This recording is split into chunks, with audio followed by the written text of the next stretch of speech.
The fans are speaking back. They feel scammed, they feel lied to, and they feel used. An announcement from 3 of the WNBA's most talked about names that nobody saw coming. It's heartbreaking, it's dramatic, and if you care about this sport, it might change the way you watch women's basketball forever. Like, that is a hard hit. The truth about their injuries, the silence at the top, and the statement that left fans speechless. This is the story the league never wanted you to hear. Before we dive in, if you believe players deserve protection and respect, hit that like button. I think Lex has been tremendous, and obviously she's a player that probably doesn't get a ton of credit. Consistent game and protect your athletes. Pathetic. Praying for you, Sophie. Caitlin Clark, Sophie Cunningham, Lexie Hull, 3 women who did more than show up to a season. They became reasons to watch. Caitlin drew headlines every night with that fearless range and her poise under pressure. Sophie played with fire and spine, a veteran who wouldn't let cheap shots slide or teammates stand alone. Lexie brought grit that turned tough possessions into momentum, the kind of player who throws herself into a loose ball knowing the floor might not forgive her. These aren't just athletes, they're the people who made the W feel personal for fans who finally saw themselves in the spotlight. And yet somehow, when they were hurt, the volume turned down. The cameras kept rolling, but the microphones at the top went quiet. That's where this begins. Caitlin's season was supposed to be magic. Rookie numbers that didn't look like rookie numbers, arena crowds that felt more like playoff crowds, kids holding signs that said future. Then a single moment cut through the noise. She went down. The building went silent, and all the air left the room at once. You know that eerie hush when everyone realizes it isn't just contact, it's the kind of pain that makes even a rival look worried. That's what it felt like. Fans sat there thinking, this can't be how it ends. Not now, not like this. And as the days rolled on and the updates stayed careful and measured, you could taste the frustration. Where was the urgency from the league that had plastered her face across every promo? Where were the big, clear commitments to player safety, to independent evaluations, to making sure the biggest draw in years wasn't pushed into a corner alone? The silence answered louder than any press conference ever could. But Caitlin wasn't the only one left carrying that weight. Lexie Hull's story reads like a warning label. She's the kind of competitor who doesn't back down, the kind who breaks up a run with a hard cut and a fearless drive. Then came a collision that was all bone and bad luck. The kind of impact you feel through a television screen. She walked off holding her face like a secret. Players know their bodies. Fans know their faces. People watching could tell something wasn't right. She came back with that brave facade competitors wear when adrenaline is the only painkiller that's working. And the next day, every bruise told the real story. The swelling, the blackened circles, the reminder that heads and eyes aren't something you gamble with in the name of momentum. That's when the noise really started. Fans asked the obvious, where were the protocols, the cooling period, the scans, the stop sign? It's not about toughness, it's about the culture around toughness. Honor the fight, but protect the fighter. Old school fans, people like me who believe the game should be hard but fair, know this. The best leagues take this out of a player's hands in the moment and err on the side of protecting a career. Anything else is rolling dice you don't own. Then there's Sophie Cunningham. If you've watched even a little, you know Sophie brings that don't mess with my team energy. She's the person you want on your side when the game gets chippy, when someone sticks an elbow where it doesn't belong, when a teammate needs a voice to say not today. Her season turned on a play that twisted the room and left an echo. She hit the floor, and it wasn't the noise of a flop or a routine bump. It was the sound of something that might take months to unspool. Anyone who's ever felt a knee betray them knows the cold shock that hits before the pain does. Fans were angry, not just at the collision, but at what came after, or didn't. They wanted action, acknowledgement, consequences if the play crossed the line. They got boilerplate. And here's the thing about boilerplate. It satisfies nobody, and signals even less. You don't have to suspend someone to show leadership. You can still say, we see you, we're reviewing, we're putting player health first. Instead, the word many people used was silence. It's hard to hear silence until it's all there is. This is where the ground started to move. 3 different athletes, 3 different arcs, one shared conclusion.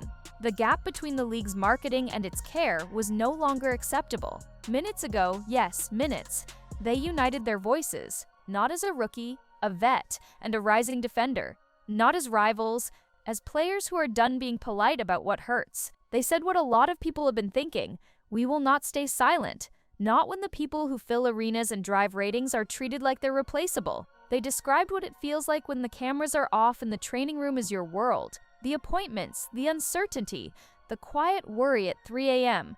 that the next play you love will be a step you can't take. And they put a line in the sand. Player safety cannot be a line item. Protect us with clear, enforceable standards. Don't turn our pain into a footnote. The internet did what the internet does when the truth lands. It detonated. Comments flooded in from every direction. Fans who saved to buy tickets, families who brought kids to their first W game, longtime supporters who've been through low lighting and late-night tip-offs, they all said the same thing in their own words: protect your stars. Hashtags started stacking up like a scoreboard. Justice for players, stand with Caitlin, respect Sophie, protect Lexie. Some viewers were blunt about the officiating, demanding consistency and accountability. Others went after the broader culture, the sense that physicality crossed into reckless territory far too often without enough review. And something rare happened in the noise. Rival players quietly signaled support. A like here, a comment there, a retweet that says "I see you" without turning it into a pile-on. That's how you know this isn't just a fan narrative, it's lived reality. Let's talk about refereeing and reality for a second. Basketball has always balanced two ideas: let them play and call the game. Both are right until they collide. The problem is when let them play becomes an excuse for inconsistency, when a contact that looks fine in the second quarter becomes catastrophic in the fourth, when high-risk hits get shrugged at one end and punished at the other. Players adapt to whatever standard you set. If the standard is unclear, the game becomes guesswork, and guesswork gets people hurt. Fans aren't asking for bubble wrap basketball. They're asking for the same thing any serious league should want: consistency, transparency, and a sense that protecting the athlete protects the product. Old school values still apply here. Respect the game by calling it right, not by letting it devolve into a test of who can survive the most damage. Meanwhile, look at the medical side. Independent evaluations, clear sit-out rules after obvious head impacts, time-based cooling-off periods that take the decision out of the hands of adrenaline and pride. These are not luxuries, they're table stakes in modern sports. If you honor the work these women put in, years of training, thousands of reps, surgeries rehabbed in quiet gyms, you don't risk their futures to win the optics battle of the night. You build a system that slows everyone down in the moment so they can move faster for the rest of their careers. That's what fans mean when they say do better. It's not an attack, it's a blueprint. Back to the trio. Part of what made today's announcement hit so hard is the contrast. On one hand, glossy promos and sold-out arenas. On the other, three athletes describing what it feels like to be spoken about but not spoken to. If you've ever been injured, you know the loneliness of it. Team around you, messages on your phone, but at 2 a.m., it's you and the ice, and the question only you can answer: will my body trust me again? Now stack public pressure on top of that and imagine scrolling through highlights you're not in while people speculate on your timeline. That's what they brought to light. The human part that doesn't fit neatly into a game recap. Fans responded with more than sympathy, they responded with demands. Clear reforms, they said. If there's a head impact, the player sits until an independent check clears them, no exceptions. If a hit is deemed reckless after review, the penalty escalates in a way that actually changes behavior. If a star goes down, the league speaks within hours, not days, and not with a copy and paste script. Set up a visible medical panel that issues public explanations. Publish officiating reports that explain controversial no calls or upgrades.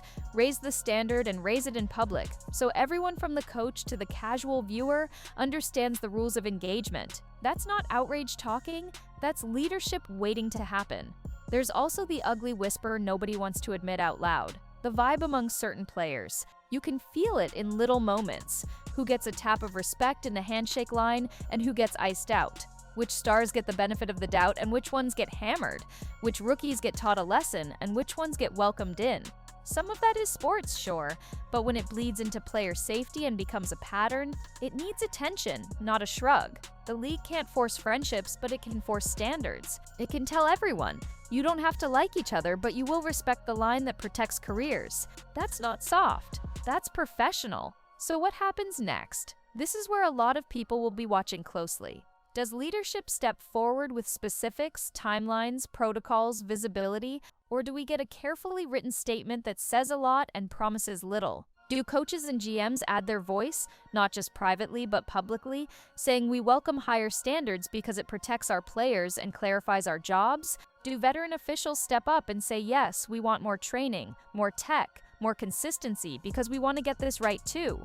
The worst move right now is defensiveness. The best move is obvious. Thank these players for their candor, admit where things fell short, and commit to corrective steps that fans can actually track. Let's be clear about what the trio did today. They put their names on the line. It's much easier to go along to get along, to wait for the next cycle, heal up, and keep it moving. They didn't do that. They turned their pain into purpose and invited all of us to stop pretending the status quo is acceptable. That's leadership. It's costly. It will get them labeled everything from dramatic to disruptive by people who are more comfortable with silence than standards. But if you respect the game, you respect what they did. There is nothing more traditional than athletes asking for a fair shake and a safer field. Some will ask, is this going to become a standoff? Are we headed toward a player versus league showdown that drags across months and drags down the joy of the sport itself? That depends on whether those in charge choose pride or progress. Progress looks like a clear public medical policy, a strengthened concussion protocol, a discipline ladder that everyone understands, and regular transparency reports that treat fans like adults. Pride looks like hoping the news cycle moves on. Spoiler, it won't. Not when you've got millions of eyes and a generation of young hoopers watching to see whether the people in power value athletes as more than ad inventory. And then there's us, the viewers, the supporters, the ones who fill seats and refresh highlight reels. We have more power than we think. When you comment, when you share, when you speak up for standards instead of just drama, you move the needle. It's easy to yell at refs or roast a rival player. It's harder and more important to push for the boring, necessary changes that make a league worthy of its stars. If you've made it this far, you're part of that group. So do me one favor, tell the people in your circle why this matters. Tell them that protecting players isn't the opposite of tough basketball. It's the foundation of it. That the old values, respect, honor, accountability didn't disappear. They just need a microphone again. Let's circle back to Sophie for a second, because her arc ties this together. She's always been the kind to say the quiet part out loud, to call out nonsense even when it costs something. That spirit is why fans ride with her, why teammates trust her, why opponents know there will be a price to pay for reckless hits. Today, that same voice said enough. Enough of the mixed signals, enough of pretending that boys will be boys has any place in women's sports, or that let them play means let them get hurt. You can hate on her style or her bark or her bite, but you can't deny what she stands for. Protect the game by protecting the people who play it. And Lexie, the face tells the story. The bruises, the swelling, the kind of aftermath that no filter can hide. She stayed tough through it because that's who she is. But toughness shouldn't be the only plan. The plan should be, if your face eats that much force, you sit. No questions asked. No pressure. No are you sure? You sit, you get checked, and you come back only when someone without skin in the game says you're clear. That's not coddling. That's how you save seasons, and maybe save something bigger. Caitlyn's part in this is obvious and still easy to miss, because she's become a symbol. Ratings, sellouts, the next big face. People forget she's a person, just as fragile as any of us when a muscle fibers the wrong way, or a joint decides to argue with physics. She's handled everything with the kind of calm that makes you forget how young she is. But calm isn't consent. She can be measured and still deserve fire at her back from the institution that benefits most from her presence. You don't build a league around a player and then leave her stranded when the rehab begins. You build scaffolding that shows everyone. When our stars fall, we're there before they hit the ground. So here's the fork in the road. It's not a mystery. On one path, a league that leans into the moment, sits with discomfort, and comes out with stronger rules and a stronger bond with its players and fans. On the other path, an organization that hides behind ongoing review while hoping the clicks disappear. The first path earns trust. The second spends it. And trust, once you drain it, is slow to refill. If you stand with these players, if you want the W to be the best version of itself, drop a comment right now, justice for the players. Not because we're angry for the sake of it, but because love for the game means demanding standards that match the talent we're lucky to watch. Let's flood the feed with a message simple enough that nobody can pretend they missed it. Protect your stars, respect your players, call the game right, and speak to us like we matter, because we do. I'll leave you with this. The next time someone tells you that being tough means staying quiet, remember today, Remember 3 players who refused to be quiet, who risked the comfortable path to force a conversation that needed to happen. This isn't the end of anything. It's the start of the league we all say we want. Fierce, fair, proud, and built to last. If you want the truth that PR can't polish and you're here for the real fixes, subscribe, because we're not letting this fade. And if you believe the WNBA can rise to the standard its athletes set on the floor every night, say it out loud. Change doesn't come from a headline. It comes from a chorus. Today, the chorus is loud. Let's keep it that way. And to the decision makers who will read the room after this video, don't mistake noise for a fad. This is the sound of a sport growing up. Meet the moment, put your name on reforms we can track. Publish timelines, give refs tools and training that reflect the speed of the game. Protect players with policies that don't care what the score is. Then watch what happens. Watch the product get sharper, the rivalries get richer, the highlights get higher. Watch a generation of kids see that greatness isn't just points and rings. It's a league that treats its people like they matter. That's tradition worth reviving. To Caitlin, Sophie, Lexie, thank you for saying the thing everyone felt. To the fans, thank you for caring enough to hold the line. We'll be right here tracking what changes and what doesn't, and we'll say the quiet part out loud until nobody has to anymore. The next chapter is coming, and what happens in it will define more than a season. It'll define a standard. Stay tuned. Here's a reality check that never makes the highlight reel. The body keeps score long after the buzzer. Ankles remember landings that weren't clean. Knees remember angles that weren't natural. Heads remember every jarring hit with a fog that doesn't always clear on command. The reason fans are so fired up right now isn't just the drama of a public statement, it's the quiet math everyone understands deep down. One reckless moment can cost a season, a handful of those across a roster can tilt an entire league. You don't gamble with that. You respect it. You build policy around it. And you do it before the next collision, not after. Imagine the right response, the one that honors the game instead of just guarding the brand. Before the next slate of games, leadership steps up and speaks plainly. No spin, no corporate glaze. A commissioner at a podium saying, "We heard you.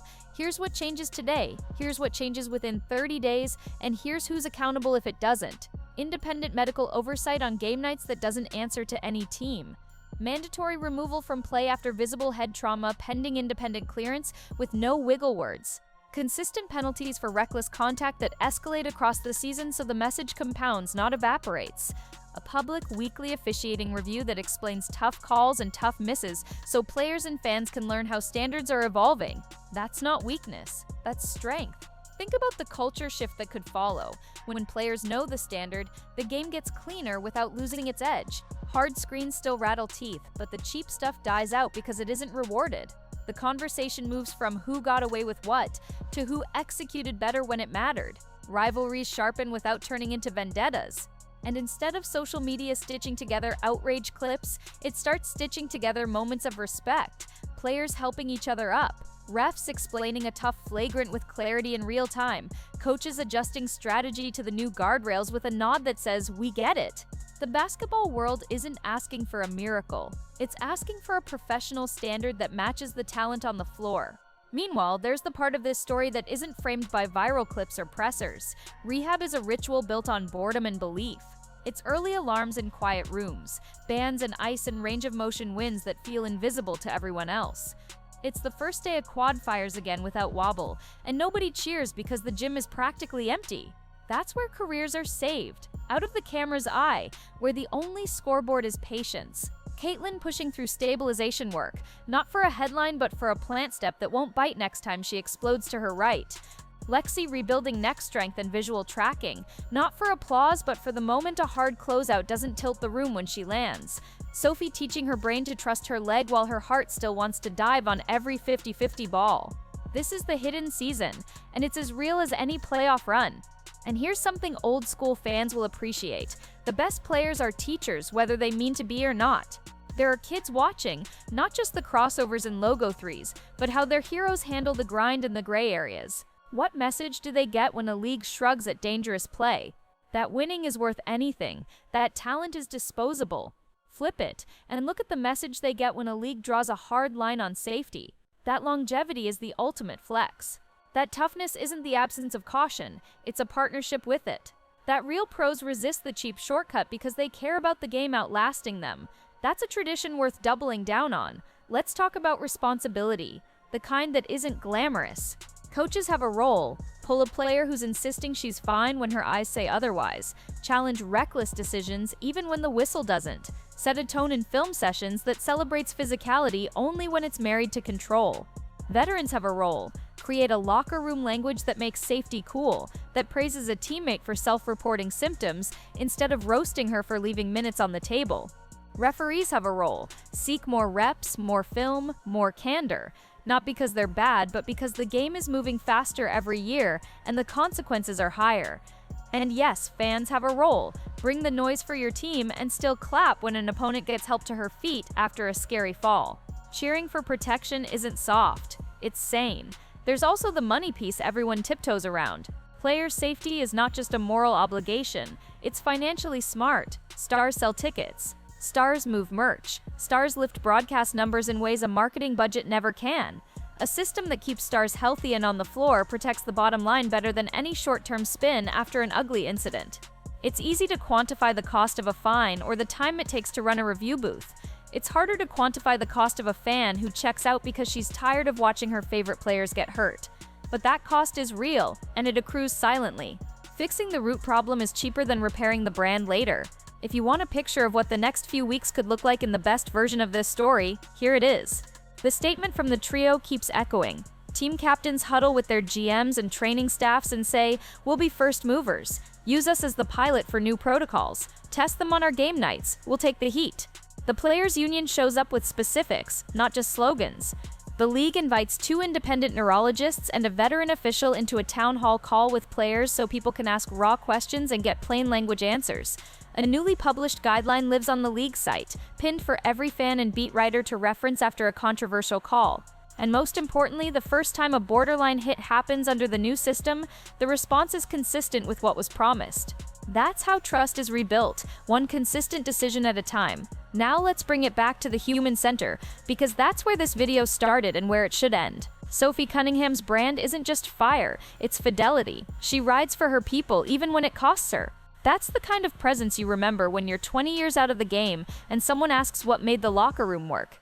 Lexie Hull's brand isn't just toughness, it's grace under pressure, a willingness to smile through the mess while still demanding better. That's leadership without a megaphone. Caitlin Clark's brand isn't just range, it's responsibility. She walked into a league with more noise around her than most veterans ever see, and she's carried it with the steadiness of someone twice her age. That matters. It sets a tone. It gives the next wave of rookies a template that isn't just about hype, it's about how you inhabit it without losing yourself. Some people will hear all this and say the game's getting soft. They said the same thing when seatbelts showed up in cars, and when helmets improved in contact sports. The truth is boring and beautiful at the same time. Clarity makes everyone braver. When you know the boundaries, you attack harder inside them. You sprint into space with more conviction because you trust the landing. You fight over screens with more ferocity because you don't have to calculate whether someone will pull you down by the shoulder to send a message. Guardrails don't dampen the product. They protect the show so the show can keep getting better. Let's give the last word for a moment to the people who don't get a microphone often, the families. They sit in sections we never see on camera. They travel, they wait in tunnels, they text good luck. They hold their breath when a player stays down longer than she should. They live with the aftermath too. The rehabs, the moods, the doubts, the comebacks. When a league chooses real standards, it chooses them as well. It tells a mom or a partner or a sibling, "We see what you carry, and we're gonna carry our end of it with you." That's not PR, that's decency. So here's the ask, and it's simple. If you're with these players, don't let this moment become a 48-hour flash. Keep the pressure on, but keep it purposeful. Comment, share, ask your favorite team what its protocols are. Ask your favorite analyst to cover the substance, not just the fire. Show up to games and cheer louder than ever, because the point of all this is not to pause the sport, it's to protect the joy that made you fall in love with it.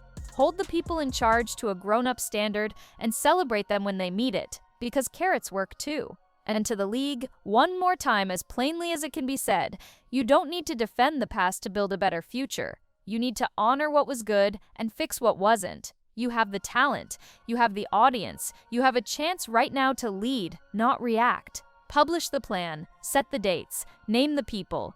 Then stand next to your players when the next hard moment comes. Not behind them, not beyond them, next to them. If you've watched this far, you're not just a viewer, you're part of the hinge. The door swings one way or the other because of moments exactly like this. Say your piece in the comments. Justice for the players if you're with them, and subscribe if you want follow-ups that track real progress, not just noise. We'll keep the receipts, we'll celebrate the wins, and we'll keep asking for the same simple things that make legends possible. Clear rules, real care, and a game that's as proud of how it protects its stars as it is of how brightly they shine.